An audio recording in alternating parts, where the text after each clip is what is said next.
The great evil, in my humble opinion, which haunts our enterprise, and I say this realizing I'm setting the fox among the chickens, the great evil that has been allowed to flourish in the absence of mathematical understanding is relativism. And what is relativism?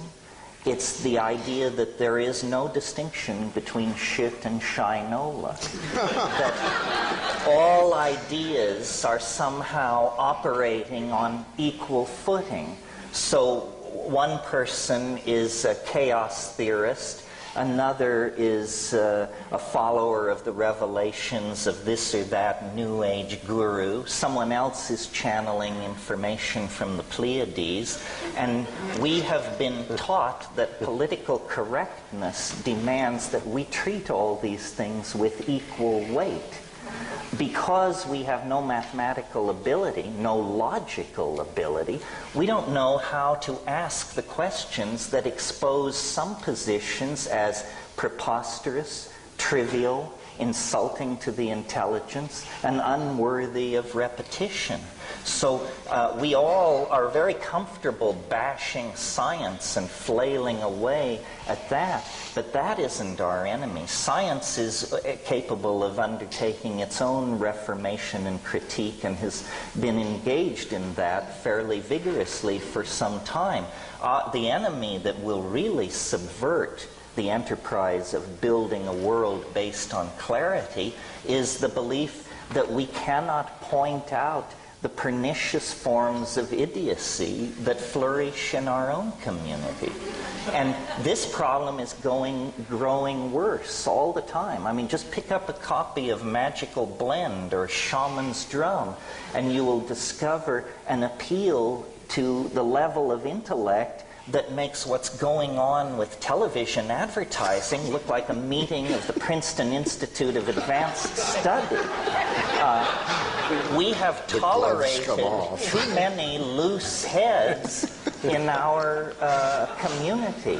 We are not willing to take on the karma involved in argument and discourse that actually gores somebody's ox. So that at the end of the day, iridology or Mormonism or some other form of institutionally supported foolishness lies in shreds on the floor. We consider this politically incorrect. I can feel the tension in this room because people sense I might gore their particular ox. If we had learned mathematical logic or reason or rules of evidence, when someone approaches us excited to inform us that the ruins of Lemuria have been spotted in the deep sea off Big Sur or something like that, we would be able to respond to that with the contempt it deserves.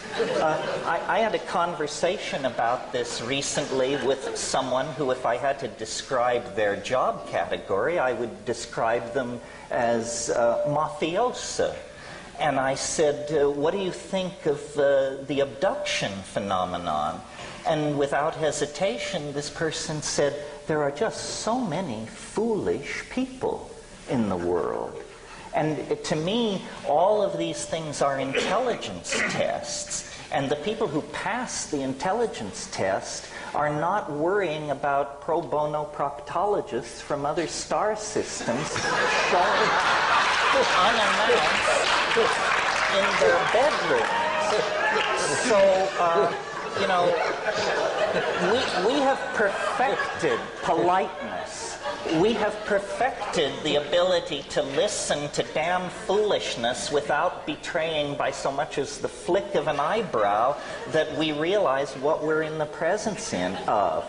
Now I think it's time to refine our mathematical skills, learn to think straight, and not be afraid to denounce the pernicious forms of foolishness which are vitiating the energies of our community and making us appear marginal and absurd in the discourse about truly transforming society.